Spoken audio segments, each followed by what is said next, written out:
நூல் உலா வாசக சாலையில் ஒரு பயணம்.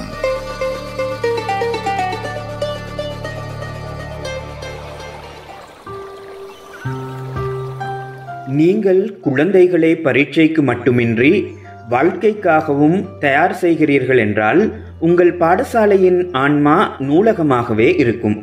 நீங்கள் குழந்தைகளை பரீட்சைக்கு மட்டுமின்றி வாழ்க்கைக்காகவும் தயார் செய்கிறீர்கள் என்றால் உங்கள் பாடசாலையின் ஆன்மா நூலகமாகவே இருக்கும். Rebecca J Morris. நேர்களுக்கு அஸ்ஸலாமு அலைக்கும் வரஹ்மத்துல்லாஹி வபரகாத்துஹு. நேர்களே, மற்றும் ஒரு நூல் உலா நிகழ்ச்சியில் உங்கள் அனைவரையும் சந்திப்பதில் மகிழ்ச்சி. நூல் உலாவில் முதலாவது அம்சமாக வருவது என்னை கவர்ந்த நூல். தன்னை கவர்ந்த ஒரு நூலை பற்றி எழுதி அனுப்பியிருக்கின்ற நேயர் ஃபாத்திமா ஜாரா பின்த் ஜரூக், பலாங்கொட ஃபாத்திமா ஜாரா பின்த் ஜரூக்கின் இந்த ஆக்கத்திற்கு குரல் வழங்கியிருக்கின்றார் கொட்டாரமுள்ள இஷாரா இஸ்மத். என்னை கவர்ந்த நூல் என்ற வகையில் இன்று நான் பேச எடுத்துக்கொண்ட புத்தகம் எழுத்தாளர் ஹசன் எழுதிய சிந்து நதி கரையினிலே என்ற நூல் பற்றியதாகும். பல சிறப்பான புத்தகங்களை வாசித்திருந்தாலும் இன்று நான் இந்நிகழ்ச்சியினூடாக அறியப்பட வேண்டும் என விரும்பும் ஒரு நூலாக இந்த நூலை அறிமுகம் செய்கிறேன். 2023 சென்னையில் வெளியிடப்பட்ட இந்த நூல் இஸ்லாம் இந்தியாவின் சிந்து நதிக்கரையை எவ்வாறு அடைந்தது என்பதை வரலாற்று கதை மூலம் விளக்கியுள்ளது. இன்று முஸ்லிம்கள் உலகின் பல பகுதிகளிலும் விசேடமாக இந்திய துணை கண்டத்தில் வெவ்வேறு சந்தர்ப்பங்களில் நிந்திக்கப்பட்டும் அநீதி இழைக்கப்பட்டு கொண்டிருப்பதையும், முஸ்லிம்கள் இந்தியாவை கொள்ளையடிக்க வந்தவர்கள், வந்தேரிகள், இஸ்லாம் வாளால் பரப்பப்பட்ட மார்க்கம் என பல வரலாற்று மோசடிகளால் இஸ்லாம் தாக்கப்பட்டு கொண்டிருப்பதையும் நம்மில் பலர் அறிந்திருந்தாலும் அதன் உண்மை தன்மை குறித்து மக்கள் மத்தியில் தெளிவோ அறிவோ கொடுக்கப்படாத வெற்றிடம் இருந்து வந்து கொண்டுதான் இருக்கிறது. இதனை நிவர்த்தி செய்யும் ஒரு முயற்சியாக எழுத்தாளர் ஹசன் அவர்களால் முகமது காசிம் என்ற வீரனினால் சிந்து நதி எவ்வாறு வெற்றி கொள்ளப்பட்டது முதல் அவர் இந்திய துணைக்கண்டத்திற்கு படையெடுத்து வந்ததற்கான அடிப்படை காரணம் உட்பட முகமது காசிம் அவர்களின் பரிபாலனத்தின் கீழ் மக்கள் எவ்வாறு திருப்தியாக வாழ்ந்தார்கள் என பல விடயங்களை வரலாற்று கதை வடிவில் எழுதப்பட்டிருக்கிறது. இஸ்லாத்திற்கு எதிரான தாக்குதல்கள் எவ்வாறு இருப்பினும் முஸ்லிம்களுக்கே தமது சொந்த வரலாறு குறித்து எவ்வித அறிவும் கருத்தும் இல்லாதிருப்பது கவலைக்குரியதாகவும் துரதிர்ஷ்டவசமாகவும் இருக்கின்ற இந்த சூழ்நிலையில் தனது சொந்த வரலாற்றை முதலில் அறிவதுடன் தெற்காசியாவில் முஸ்லிம்களின் வருகை மற்றும் பரம்பல் எவ்வாறு உருவானது என்பது குறித்த அறிமுகத்தை இந்த நூல் விளக்குகிறது. இவ்வாறே முகமது காசிம் என்ற வீரன் செய்த வீர தீர செயல்களையும் தியாகங்களையும் அறிய முடிவதுடன் நாம் ஒவ்வொருவரும் என்ன செய்திருக்கிறோம் என்பதையும் இந்த நூல் சிந்திக்க தூண்டுகிறது. எமது வரலாற்று வீரர்களின் தியாகங்கள் குறித்து உள்ளுணர்வுகளை தட்டி எழுப்புவதாகவும் இந்த நூல் இருக்கும் என நம்புவதுடன் இவ்வாறான இஸ்லாமிய வரலாற்று நூல்களை வாசித்து தெளிவு அறிவு பெறுவதுடன் வரலாற்றில் நடந்த பிழைகள் தனக்கும் தன்னை சார்ந்தவர்களுக்கும் நடக்காமல் இருக்க இந்த நூல் ஒரு வழிகாட்டியாக இருக்கும் என எண்ணுவதுடன் இறைவனையும் பிரார்த்திக்கிறேன். என்னை கவர்ந்த நூல் பற்றிய அந்த ஆக்கத்தை எழுதி அனுப்பியிருந்த நேயர் பலாங்கொட ஃபாத்திமா ஜாரா பின்த் ஜரூக். பலாங்கொட ஃபாத்திமா ஜாரா பின்த் ஜரூக்கின் அந்த ஆக்கத்திற்கு குரல் வழங்கியிருந்தார் கொட்டாரமுள்ள இஷாரா இஸ்மத். நூல் உலாவில் இரண்டாவது அம்சமாக வருவது நூல் அறிமுகம். இன்று நாம் அறிமுகத்திற்காக எடுத்திருக்கின்ற நூல் தேன் துளிகள் 1, 2, 3, 4. தொகுப்பாசிரியர் தர்கா நகர் ABM ஜுஹேர் JP அவர்கள். இந்நூல் 2010 அக்டோபர் மாதம் 10ஆம் திகதி வெளிவந்துள்ளது. இலவசமாக விநியோகிக்கப்படும் இந்நூல் 161 பக்கங்களை கொண்டது. சுமார் 1234 வினாக்களையும் விடைகளையும் உள்ளடக்கியது இந்நூல். இஸ்லாமிய மற்றும் பொது அறிவு வினாவிடை நூலாக இதனை தொகுத்துள்ளார் தர்கா நகர் இஸ்லாமிய நலன்புரி சங்கத்தின் தலைவர் அல்ஹாஜ் ABM ஜுஹேர் JP அவர்கள். இந்நூலுக்கான வாழ்த்துரையை வழங்கியுள்ளார் கொழும்பு 2 இமாமுன் நவவி அரபு கல்லூரி சிரேஷ்ட விரிவுரையாளர் மௌலவி அல்ஹாஜ் AC ரிகாஸ் தீனி அவர்கள். அவர் அதில் இப்புத்தகம் நூல் உருவில் சிறியதாக இருந்தாலும் ஒவ்வொரு முஸ்லிமும் வாசிக்க வேண்டிய ஒன்றாகும். உண்மையில் அதனை படிக்கும் ஒருவர் இஸ்லாம் பற்றி தெளிவானதொரு கருத்தை பெற்றுக்கொள்வார் என்று உறுதியாக கூற முடியும்.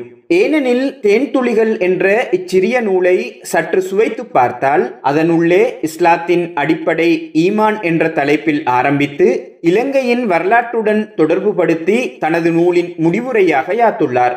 இதன் நடுவே ஈமானியத் என்ற நம்பிக்கை சார்ந்த விடயம் உட்பட இஸ்லாமிய வரலாற்று சம்பவங்களையும் தொடர்புபடுத்தி தனது வினாவிடைகளை அமைத்துள்ளார். இந்நிலையில் அல்ஹாஜ் ஜுஹேர் ஜேபியினால் தெரிவு செய்து எழுதப்பட்ட தேன்துளிகள் என்ற இச்சிறு நூல் சமூகத்தின் கல்வி பயன்பாட்டிற்கு முன்னோடியாக திகழும் என்பதில் சிறிதும் சந்தேகம் கிடையாது என குறிப்பிட்டுள்ளார். இந்நூலுக்கான நயவுரையை வழங்கியுள்ளார் தர்கா நகர் வெளிப்பிட்டி ஷேக் மதார் ஜும்ஆ மஸ்ஜித் பேஷிமாம் மௌலவி அல்ஹாஜ் MIM ரிஸ்வி உஸ்வி அவர்கள். அவர் அதில் அல்ஹாஜ் ஜுஹைர் அவர்கள் ஓர் ஆலிமாக இல்லாவிட்டாலும் கூட தன்னுடைய சுயமுயற்சியால் ஓர் ஆலிமுடைய ஸ்தானத்தில் நின்று சமூகத்துக்கு பிரயோசனமான பல நூட்களை வெளியிட்டுள்ளார் என்பதை நாம் அறிவோம். அந்த அடிப்படையில் நமது கையில் தவழும் தேன்துளிகள் என்ற இந்த நூலை யாவரும் படித்து பயன் அடையும் விதத்தில் அமைத்திருப்பது அவருடைய அறிவுத்திறனை வெளிக்காட்டியுள்ளது. எனவே எல்லாம் வல்ல அல்லாஹ் அவருடைய இந்த முயற்சியை கபூல் செய்து இன்னும் சமூகத்திற்கு தேவையான பல விடயங்களை அவரின் மூலம் வெளிப்படுத்துவானாக, ஆமீன் என பிரார்த்தித்துள்ளார்.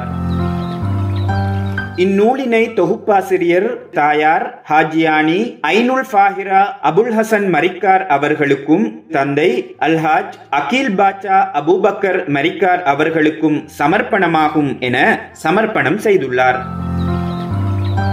தேன்துளிகள் 1, 2, 3, 4 என்ற இந்நூலினை தொகுத்த தொகுப்பாசிரியர் தர்கா நகர் அல்ஹாஜ் ABM ஜுஹேர் JP அவர்கள் இந்நூலோடு தொடர்பான அனுபவத்தை இப்படி பகிர்ந்து கொள்கிறார். அல்லாஹ்வின் பேரருளால் நான் 5 இஸ்லாமிய நூட்களை தொகுத்து வெளியிட்டிருக்கின்றேன். நபிமொழிகள் 100, அதற்கு பின்னால் ஹஜ் உம்ரா வினாவிடைகள், ஹஜ் உம்ரா வழிகாட்டி போன்ற நூல்களை வெளியிட்டேன். இதன் பிறகு இலங்கை வானொலி முஸ்லிம் சேவையினால் நடத்தப்படுகின்ற அறிவு களஞ்சியம் போட்டி நிகழ்ச்சிகளை கேட்கக்கூடியவனாக இருக்கின்றேன். இந்த காலகட்டத்திலே எனக்கும் வினாவிடை பாணியில் ஒரு நூலை தொகுத்து வெளியிட வேண்டும் என்ற ஆசை ஏற்பட்டது. அந்த அடிப்படையிலே தான் தேன் துளிகள் 1, 2, 3, 4 என்ற இந்த நூலை தொகுத்து வெளியிட்டேன். இது ஒரு இஸ்லாமிய நூலாகும். இதிலே வினா அதற்கான விடைகள் தொகுத்து எழுதப்பட்டுள்ளது. இதை பாடசாலை மாணவர்களுக்கு மத்தியிலும் மதரசா மாணவர்களுக்கு மத்தியிலும் விநியோகிக்க வேண்டும் என்ற ஆசை என் உள்ளத்திலே தோன்றியது. இதை நான் முற்றிலும் இலவசமாக வெளியிட்டு வைத்தேன். முதலிலே நான் 1000 பிரதிகளை வெளியிட்டு அதன் பின்பு இன்றைய வரைக்கும் 6000 பிரதிகளை வெளியிட்டு இருக்கின்றேன். இவைகள் அனைத்தும் இலவசமாக வெளியிட்டு வைக்கப்பட்டன. இதனால் மதரசா மாணவர்கள், பாடசாலை மாணவர்கள், அது மட்டுமல்லாமல் பல வயோதிபர்களும் கூட என்னிடம் இந்த நூலை பற்றி கூறும் பொழுது இந்த நூலின் மூலமாக நாங்கள் பல அனுபவங்களை பெற்றிருக்கின்றோம் என்று. எனவே அல்லாஹ் சுப்ஹானஹு வ தஆலா எனக்கு செய்த கிருபையின் காரணமாக அந்த நூலை நான் வெளியிட்டேன். எமது சமுதாயம் இதனால் பயன்பெற வேண்டும் என்பதுதான் என்னுடைய நோக்கமாகும். எனவே எதிர்வரும் காலங்களிலும் இப்படிப்பட்ட இஸ்லாமிய நூல்களை வெளியிடுவதற்கு அல்லாஹ் அருள்பாலிக்க வேண்டும் என்று நான் அல்லாஹ்விடம் பிரார்த்திக்கின்றேன். தேன்துளிகள் 1, 2, 3, 4 என்ற பொது அறிவு வினாவிடை நூலை எமக்கு அனுப்பி வைத்ததோடு நூலோடு தொடர்பான அனுபவங்களையும் பகிர்ந்து கொண்டார் தர்கா நகர் அல்ஹாஜ் ABM ஜுஹேர் JP அவர்கள். நூல் உலாவில் 3வது அம்சமாக வருவது கருத்துரை. வாசிப்பும் வாழ்வும் என்ற தலைப்பில் கருத்துரைக்கிறார் இளம் கல்வியியலாளர் அஹமத் பிஸ்தாமி அவர்கள். நாம் எல்லோரும் நினைத்து கொண்டிருப்பது போல கற்றவர்கள் தான் வாசிக்க வேண்டும், பாடசாலையில் கற்கின்றவர்கள் அல்லது கற்பிக்கின்ற ஆசிரியர்கள் தான் கற்றுக்கொள்ள வேண்டும் என்ற எழுதப்படாத ஒரு விதி இருக்கின்றது. ஆனால் இதனை நாங்கள் தூக்கி எறிந்து விட வேண்டும், உடைத்து தகர்த்து விட வேண்டும். வாசிப்பு எல்லோருக்கும் ஆனது, வாசிப்பு எல்லா காலத்துக்கும் ஆனது, எல்லா சந்தர்ப்பத்துக்கும் ஆனது. நாங்கள் எந்தெந்த துறையில் ஈடுபாடு காட்டி வருகின்றோமோ அந்தந்த துறையில் எங்களை வளர்த்து கொள்ளவும் இச்சைப்படுத்திக் கொள்ளவும் வாசிப்பு எங்களுக்கு இன்றியமையாத ஒன்றாக அமைகின்றது. இந்த வகையில் வியாபாரம் செய்யக்கூடியவர்கள் வியாபாரம் குறித்த நுட்பங்களை, நுணுக்கங்களை, தந்திரங்களை, வியாபார உத்திகளை, சந்தைப்படுத்தல்கள் போன்ற இன்னோரன்ன விடயங்களை வியாபாரத்துறையில் கற்றுக்கொண்டே இருக்க வேண்டும். ஆசிரியர்களை பொறுத்தளவில் அவர்கள் எப்பொழுதும் மாணவர்களோடும் தங்களுடைய பாடத்தோடும் தொடர்புபடுகின்றவர்கள். மாணவர்களை எவ்வாறு புரிந்து கொள்வது, மாணவர்களுடைய சிந்தனை பாங்கு, நடத்தை போக்கு எப்படி அமைகின்றது, அவர்கள்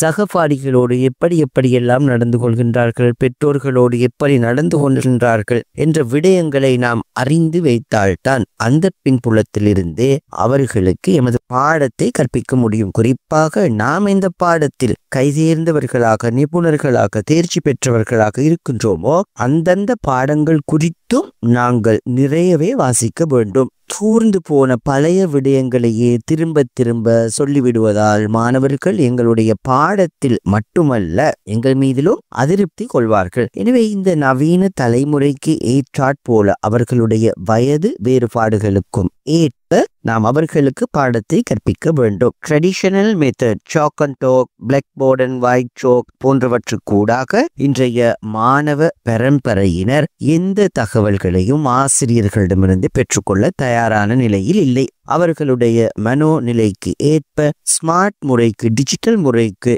மாடர்ன் டெக்னிக்ஸ்களை யூஸ் பண்ணக்கூடியவர்களாக நாங்கள் மாற வேண்டும். அப்பொழுதுதான் எங்களுடைய கற்பித்தல் அணுகுமுறை அவர்களில் தாக்கம் செலுத்தி எங்களுடைய பாடத்திலும் உயர்ந்த ஒரு பெருவேற்றையும் அந்த பாடம் மூலமாக எத்தகைய கற்றல் மாற்றங்களை, அடைவுகளை எதிர்பார்க்கின்றோமோ அதனையும் சாதித்துக் கொள்ள முடியும். அதே போலத்தான் எங்களுடைய வாழ்க்கைக்காக நாங்கள் வாசிக்க வேண்டும். வாழ்க்கை எப்பொழுதுமே ஒரு போராட்டமாக மாறி இருக்கின்றது. கடந்த காலத்தை நினைத்து கவலைப்பட்டு கொண்டிருப்பதால் எங்களுடைய வாழ்க்கையிலே உருப்படியான எந்த மாற்றத்தையும் நிகழ்த்திவிட முடியாது. அதே போல நிகழ்காலம் என்பதை ஆங்கிலத்தில் கூட பிரசன்ட் என்பார்கள். பிரசன்ட் என்பது கிஃப்ட். எனவே அந்த பரிசில், வெகுமதி, சன்மானத்திற்கென்று ஒரு வேல்யூ, பெருமதி இருக்கின்றது. அந்த பெருமதியை நாங்கள் உணர வேண்டும் என்றால் வாழ்க்கை குறித்து கற்றுக்கொள்ள வேண்டும். வாழ்க்கையின் யதார்த்தம், ரியாலிட்டி குறித்து நாங்கள் கற்றுக்கொண்டால் தான் வாழ்க்கையில் நாங்கள் எதிர்பாராத விதமாக எதிர்கொள்ளக்கூடிய அத்துணை சவால்களையும் எதிர்கொண்டு முகம் கொடுத்து எதிர்நீச்சல் அடித்து வென்றெடுக்க முடியும். இல்லாத பட்சத்திலே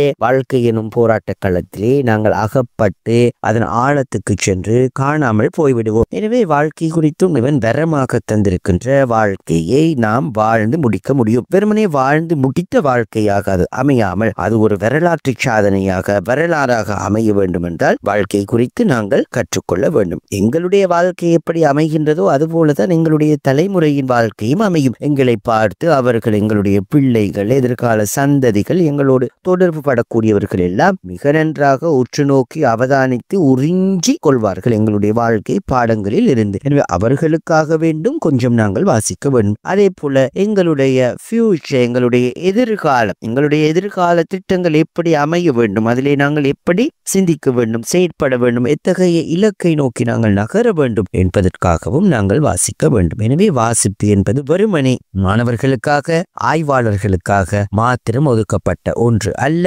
நாம் படைக்கப்பட்டிருப்பதன் நோக்கமே எம்மை நாம் வாசிக்க வேண்டும், பிரபஞ்சத்தை வாசிக்க வேண்டும், எம்மை படைத்த இறைவனை வாசிக்க வேண்டும். நாம் எதற்காக படைக்கப்பட்டிருக்கின்றோம், இதை நோக்கி சென்று கொண்டிருக்கின்றோம், எங்கு சென்று முடிய போகிறது இந்த வாழ்க்கை என்ற எல்லா விடயங்களையும் நாங்கள் வாசித்தால் வாழ்க்கை எமக்கு எப்பொழுதும் வினோதமாக இருக்கும். இதனை புரியாவிட்டால் வாழ்க்கை வெறும் புதிராக, விடை தெரியாத விடுகதையாக மட்டுமே அமைந்து விடும்.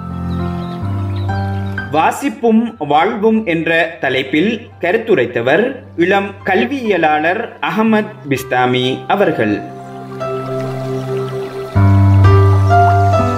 வாசகர்கள் உங்களை கவர்ந்த நூல்களை பற்றி எழுதி அனுப்பலாம். எழுத்தாளர்கள் உங்கள் நூல் பிரதிகளை அனுப்பி வைக்க முடியும். வெளியீட்டாளர்கள் புதிய நூல் வெளியீடுகள் தொடர்பான தகவல்களை தெரிவிக்கலாம். நூல் உலா, தயாரிப்பாளர் முஸ்லிம் சேவை, இலங்கை ஒலிபரப்பு கூட்டுத்தாபனம், தபால் பெட்டி இலக்கம் 574, கொழும்பு 7. மின்னஞ்சல் முகவரி slbcmuslimservice@gmail.com.